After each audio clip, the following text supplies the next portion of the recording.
News Talk 820 WBAP now on FM at 93.3. Make it a preset, y'all. 800-288-WBAP is our number. 800-288-9227. We're talking about the haves and have-nots at the center of America's inflation fight. Most of us are struggling or suffering at least partially or a little bit or maybe a lot. And I'm not comparing anybody that votes for Kamala to a terrorist or Hamas, but it's kind of like it's like this. And we're talking about all these people who have high credit card bills and they make more than ever and they still are buried. And so here's what this makes me think about. As I ask you two questions, how likely is it that you may overlook your economic situation and vote instead for Kamala, even though her and Biden's policies have taken you here? How important is this issue to you, the economy? And, you know, what is your current situation? What is it like, your current economic situation in this economy? And I think that people, for example, 72%, almost 3 out of 4 people in Gaza, after 1,200 Jews were slaughtered, raped, tortured, beheaded, and after 280 Jews were taken hostage, the women have been sexually tortured, according to the UN, and even men have come back and said they were raped in captivity, which is unbelievable, as a hostage. It's like these people that keep voting for Hamas, where Hamas steals their money and doesn't better the infrastructure. They steal the pipes for water, which is why the water is they rely on Israel, because all the pipes for the water, they literally use it to make the rocket launchers that they use. I'm not making it up. Do not believe me. It's all over the news. Over the years, I mean, it's you name it, whatever paper, doesn't matter. Wall Street Journal, New York Times, and they will keep voting for these people who oppress them. If you happen to be a gay Palestinian or a Gazan, you will be killed if it's found out. They hang gays by cranes. Just Google it. You can watch it. You're like, holy crap. There's no queers for Palestine there. They die if they're open and out. And if you stand in their way, they'll shoot you and they'll kill you. And they'll starve you. They don't care. But yet people keep voting for them because it's a movement that they believe in. I think that Kamala has... Barack Obama is rolling this out perfectly. She is the new female version of Barack Obama. And if she can just dodge all these horrible issues that she's done with illegal immigration, with the economy and everything, and I think hasn't got a clue about international stuff, then she can win. And it's a movement people will vote for, even though they're hurting, and it'll continue to hurt. Which is really hard to fathom, but I think it's true. 800-288-WBAP, how likely will you overlook your economic situation? How important is it to you as an issue, and what's your current economic situation like in this economy? LaShawn in Dallas, you are on WBAP. Hi. Hi, Chris. How are you? Good. How are you? Doing well. Thanks for taking my call. Thanks for calling, yeah. Thanks. So I was listening to you online. In my car. Mm-hmm. And in fact, I thought you had a very, very interesting conversation, or a very interesting open-ended question. And in my opinion, as I was explaining, I thought that, yes, you do have so many people that will be voting emotionally. But I also think one thing that being middle class myself, and being middle class today in the United States does not have the same resonance that it has had in the past. Right. It really does not. But even when you look at that person who is an emotional voter, what they are also considering is the fact that, and I'm an intelligent, educated person as well, and very proud of it, but also, too, I realize that I'm not the only one that's in this boat. So if I look at America and I know that all of us are in the same boat, I look at the fact that I'm thinking about the supply chain management during COVID. Yeah. I look at all of these other things that actually have impacted all of us. And it wasn't one class or another class. It's all of us. Although the interesting thing is those that have are doing quite well. Those who are middle class just do not have that same buying power that they've had in the past. And then I even look at when I see certain groups that are saying so many different things that, oh my goodness, it is a movement. It's this, it's that. I don't think that the throwing the darts and throwing the stones at people is the best way for America to go. So for those who are voting emotionally, they're voting emotionally because they're tired of people actually throwing stones and sticks. You're talking about when Trump gets nasty, you mean? I was trying to be polite. No. You can be frank here. That's what we're all about. But if I'm being fair, because even though we can clearly state that it is most likely that the coronavirus may have started overseas, but when you have someone that is supposed to represent the strongest country in the world who completely insults so many different people on so many different levels, then if I'm looking at that, even words hurt. Words hurt. And if it's raising the hair on my back as a middle-class, educated person here within the United States, what do you think it's doing for those who are still scraping by? Well, here's my question on that. Gasoline is still twice as much as it was the day that Biden or Trump left office.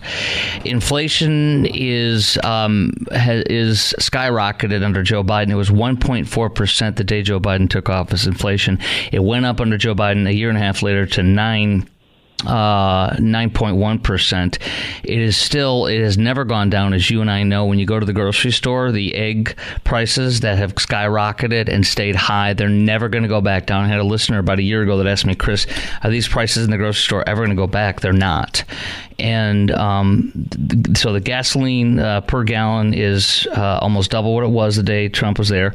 Inflation rate has skyrocketed.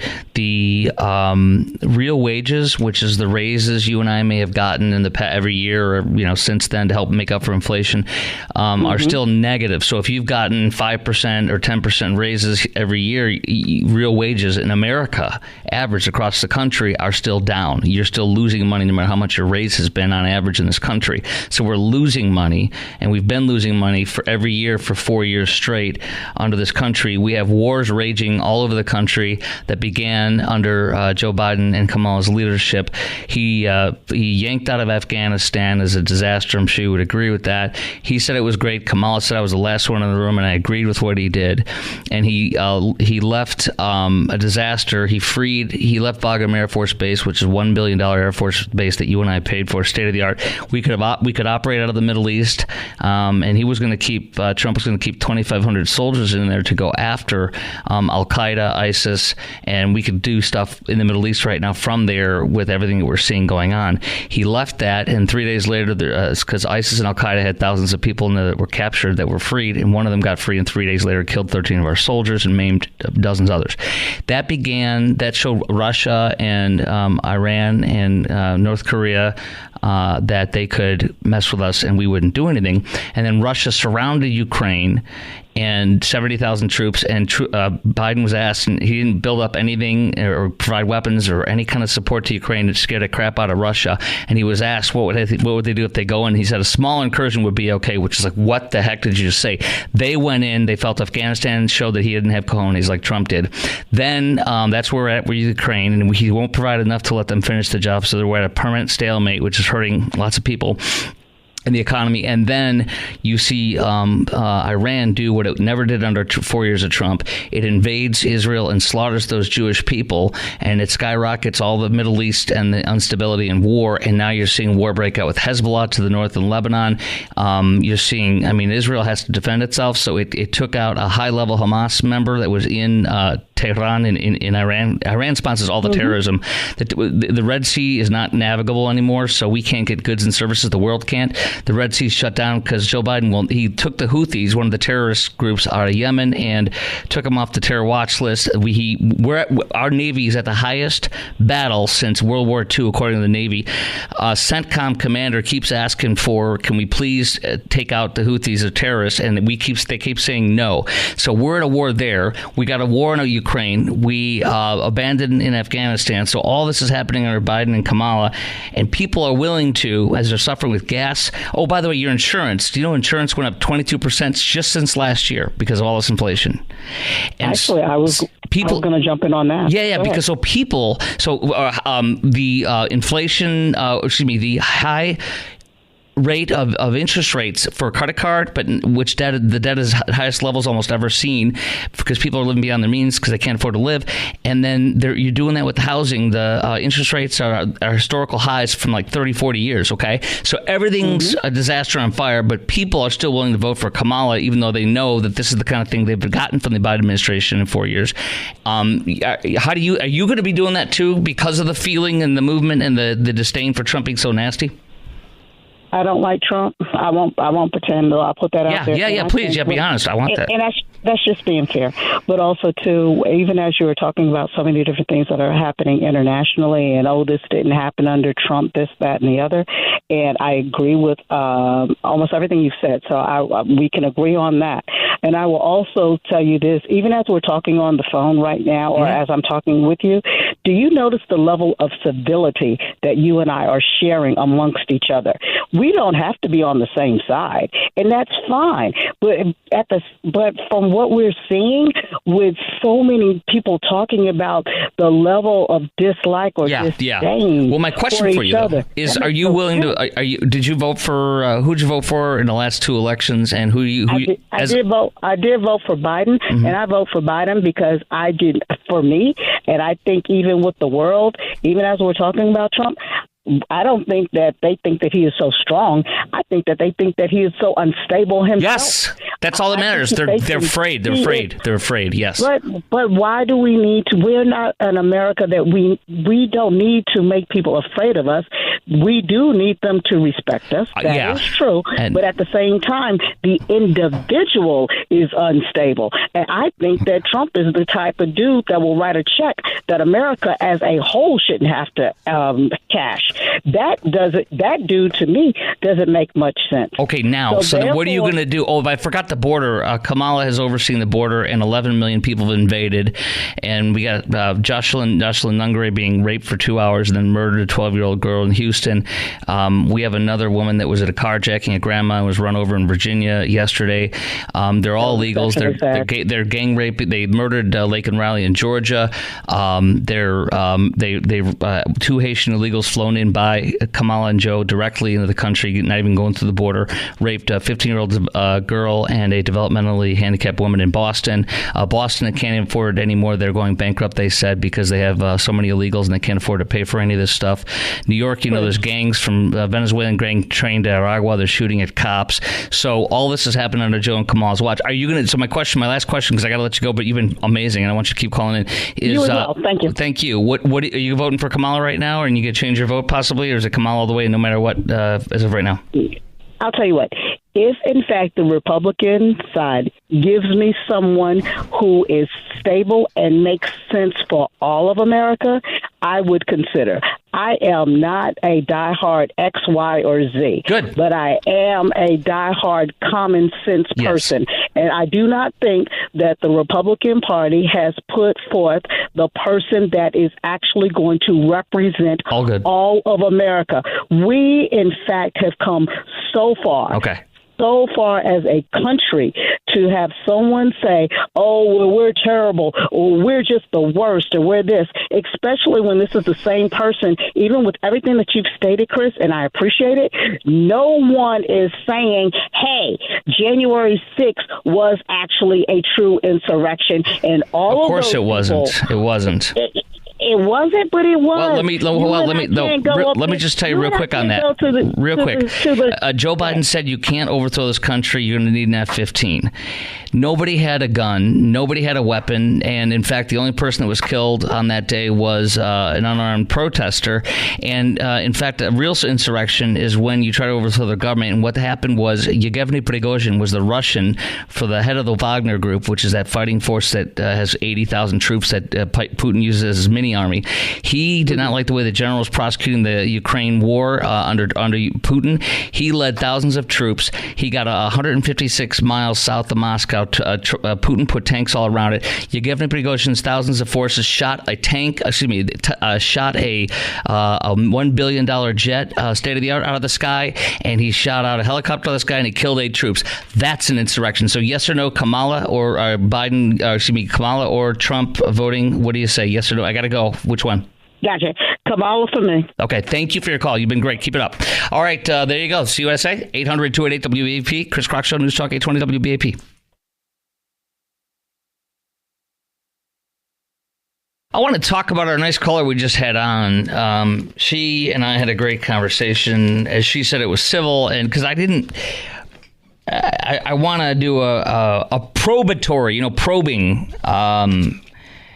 And it seemed like she was going that way, that she was going to vote for Kamala. It was a long time to get the answer, but that's okay. She was really wonderful, and I'd give her a great big hug if I were here, and I appreciate her. I strongly disagree with her, and I think and I know it's just one person, and I'm just one person, but I think that we have a lot of people. I'm gonna actually go back to what Eric Erickson tweeted tonight, and I'm gonna add to it. It was a brilliant tweet, which is why he's a brilliant writer. Given the choice between a man they know they hate and a woman they don't know, Americans will go with the unknown. So make Harris known and do it quickly. She has no character.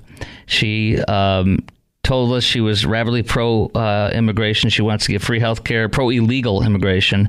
She oversaw 11 million to 14 million people invading this country and wants to give them free health care and wants to give them a pathway to citizenship.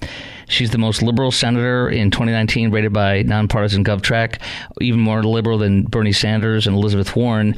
And then the following year, 2020, she's the second most liberal senator in all of the Senate, only second to Bernie Sanders, but more liberal than Elizabeth Warren, who wants to have a single-payer health care, all government health care. You don't get to keep your plan if you like it.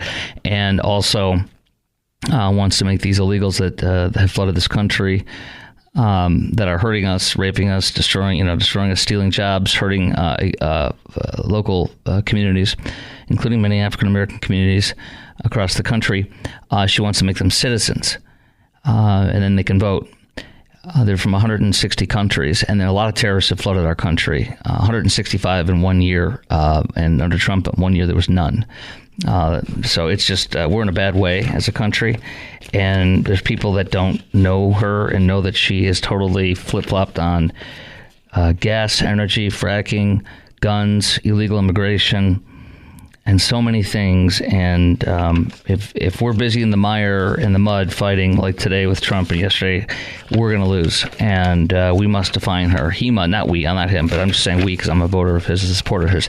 What a great call, though. That's very telling. And I'm telling you right now, it is very telling. That's a movement. She's the new Barack Obama, but it's a female version, even though she is vapid, horrible in interviewing, and has no character, has flipped on every issue. They're going to vote for a movement like they voted for Barack Obama. You watch. We have to, it has to be counter-programmed with the truth and her positions. Next, a twofer on high school cases. We have Texas school district students being told to remove their pro-Trump parking spaces here in North Texas and Grapevine, Colleyville. Cell phone ban. You'll get fined if you bring them. That's next. Hey, a quick note. I wanted to say I'm so chomping in the bit, but we're going to dig more into it tomorrow. Israel is unbelievable. The reach of them, their intelligence, their defense, their military, the Shin Bet is unbelievable.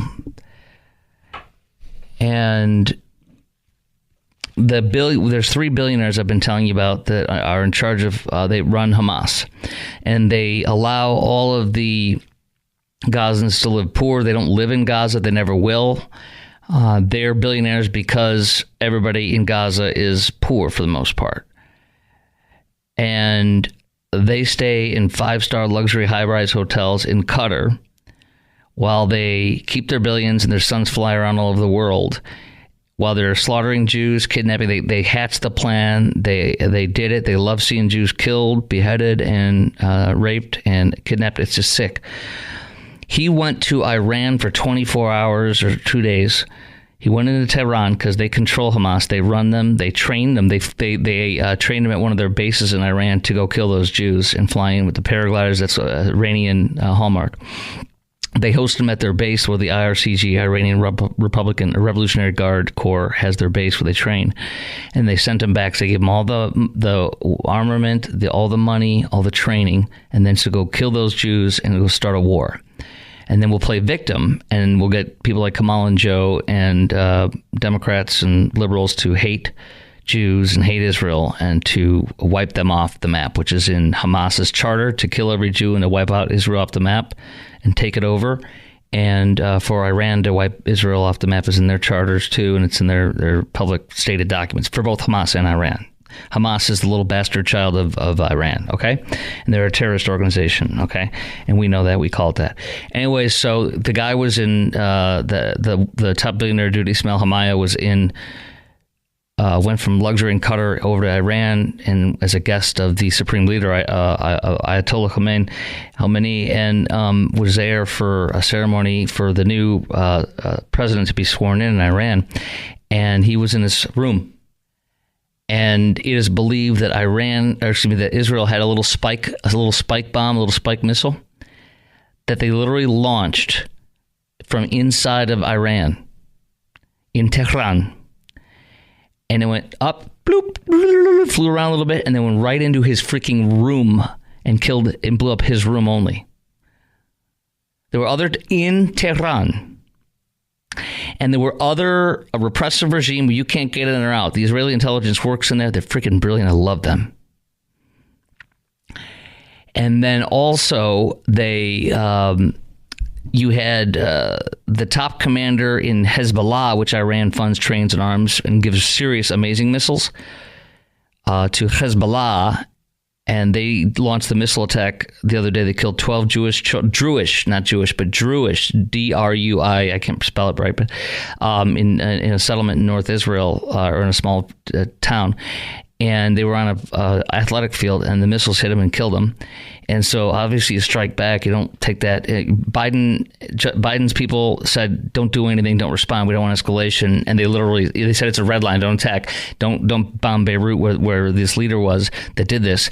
And they literally basically said, F you. They went and because you're not going to let this happen to you. I mean, you can't let people die, get killed. So they literally bombed and they blew up right where he was staying, and they killed him too in 24 hours. And I also saw today that, so this is confusing, so just bear with me. Something else happened today. They assassinated another terrorist. This guy is like a top general in the IRCG, Iranian Republican Guard, or Iranian Revolutionary Guard Corps, which is that they go into Iraq, they train the terrorists there. We have two bases in Iraq to go after ISIS and Al-Qaeda, and Iraq wants us out of there. They control about half to three-fourths of the parliament in the country in Iraq. Iranians are controlling this, and they want to kick us out of Iraq with our two bases. And we just yesterday, if you will, we just did a offensive move and blew up and shot missiles at an Iranian target in Iraq where they were about to attack us again in our bases. We are always under attack from Iran and the terrorists, and we are never doing what we need to do. And then we're telling Israel to not defend itself. So listen, so that happened earlier today, but the guy in the top Iranian Revolutionary Guard Corps representative was in Damascus, Syria, where we are trying to kill ISIS, which is operating there still, and their Iran's Republican Guard Corps is there, Revolutionary Guard Corps is there, and they're training terrorists in Syria, and they're working with Bashar al-Assad, the dictator who slaughters and gasses the people and such. And remember, Obama said, it's my red line, don't gas him. He gassed him, and Obama did nothing. Bashar al-Assad. Anyway, so the Iranian Revolutionary Guard Corps general was in there, and Israel's he was one of the guys that was responsible for stuff too. So they killed him. So they killed like 3 top people, including the freaking number 1 guy in Hamas, the billionaire, who was in Tehran, ensconced as a guest to the freaking supreme leader. He's dead. The leader for Hezbollah in Lebanon, in Beirut, in suburban Beirut, his house was blown up. He's dead. The one that killed the 12 kids on the playground the other day. And one of the top generals in Damascus, in Syria, in Damascus, from Iran, also was killed today. This is unbelievable, and I'm so proud of them. And Israel has just given some orders. One of the deep intelligence type accounts that gets all this stuff first that I follow. If Israel detects any movement, they just said, of Iranian missiles, because Iran just, the supreme leader ordered today in response to all this. He just said, he ordered it publicly, we're going to directly attack Israel. And so you are about to see possibly a regional massive war commit, and we're going to have to send the warships back in there. But it's because Joe Biden has allowed all this to happen, because he gave Iran the ability. The day Trump left office, Iran, because they were crippled, they were dead with their money, they had no money, and the people were starving, and the terrorist regime was being brought to its knees. And Trump would not allow them to pump oil. They were only pumping 300,000 barrels a day. Now, under Biden, since he took over, he immediately opened the spigot for them. 3 million barrels a day, from 300,000 to 3 million. They get about, I think, 40 to 80 billion dollars a month in oil revenue, and all of it is going into terrorism to kill the Jews. And all these wars we're fighting, with the Navy fighting the biggest battle since World War II, because they're funding it, and the Houthis are attacking them, and Iran keeps training them and sending them in and giving them all the weapons. And Joe won't hold them accountable, won't put them back on the terror watch list like Trump did. So what's happening here is Israel is defending itself while Joe is being silent. He ain't being seen nothing anywhere. You know, he has 2 things on his public thing over the next week. He's doing nothing. We have no president. And Kamala is jumping around being worshipped and not letting anybody interview her, because she'll do horribly, and that we all know that. Now listen, open source intel said, heads up, if Israel detects any movement of Iranian missiles, it is highly likely they will take preemptive action. The gloves are off. Bibi Netanyahu, the Prime Minister of Israel, indicated today that challenging days are ahead, hinting that something significant. You are probably going to see what Iran... They're going to send missiles again directly at them. They're going to attack them directly to Israel, which is so insanely rare and very dangerous. But you're also going to see... you're going to see a Hezbollah attack from the north. You're going to see Iran detect directly from them. You're going to see Hamas probably do some serious things, and Israel's not going to allow a tit for tat. They're going to kill them.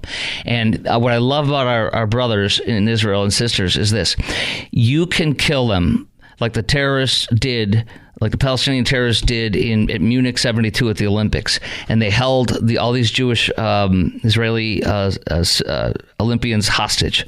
They ended up killing them in a hostage standoff. And the terrorists that did that executed it in order that went and hid like cockroaches, like little cowards. And Israel, one by one, killed those sons of bitches, excuse my language.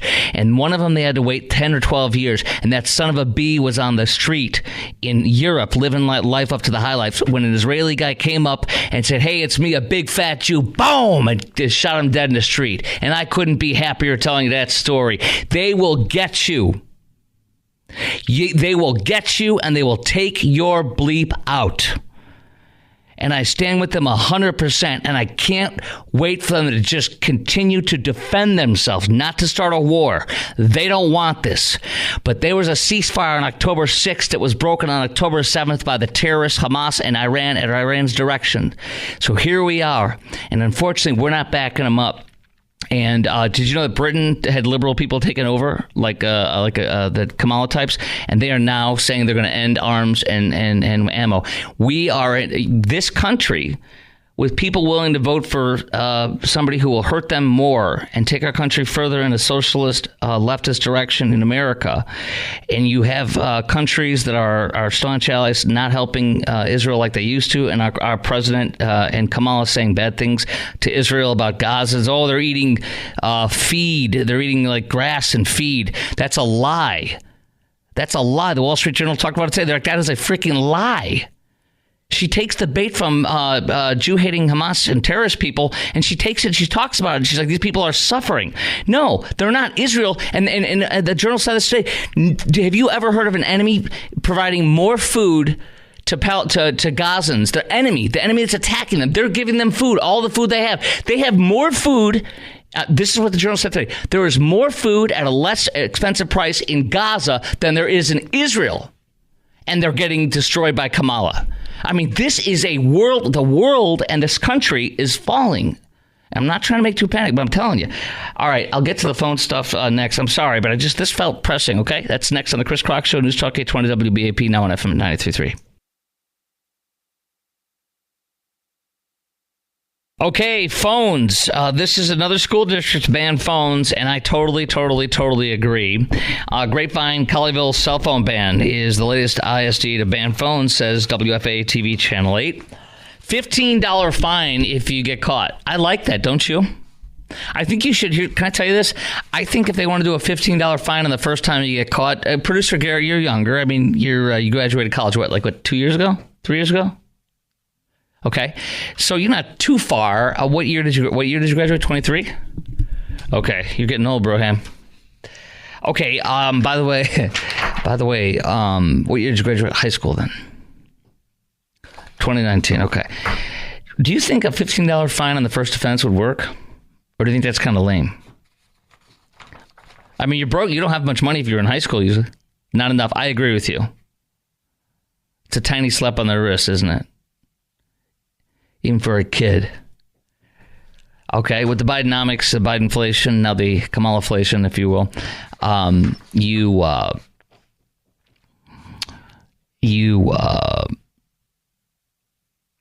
you're probably making that much money. And I was like, it's just an hour's pay. I got caught after 5 days of using it, right? It's worth it. Once a week, a little fine, a little tax.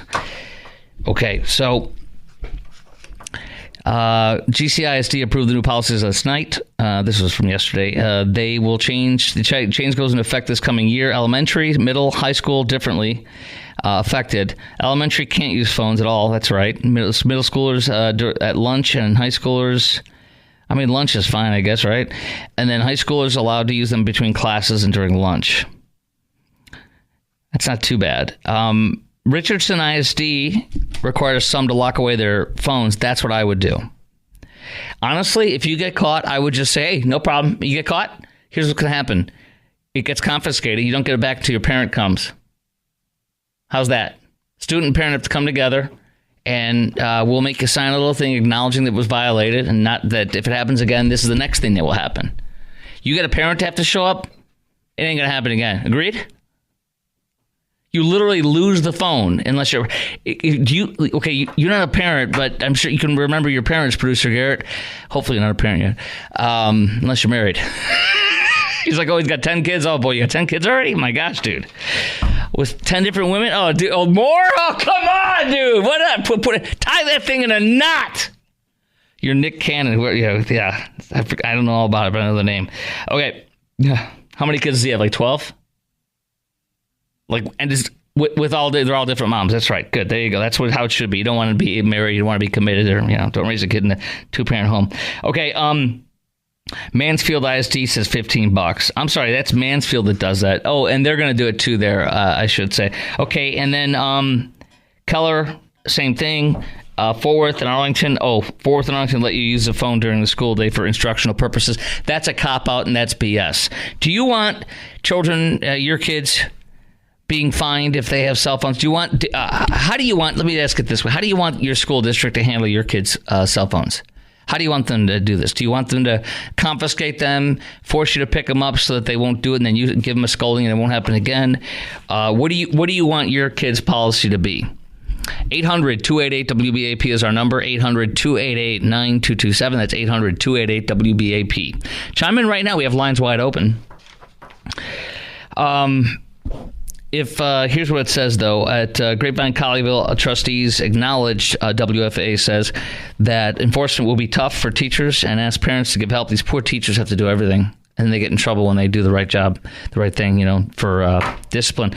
I think teachers understand that they have full support, our full support to do this, says one of the trustees.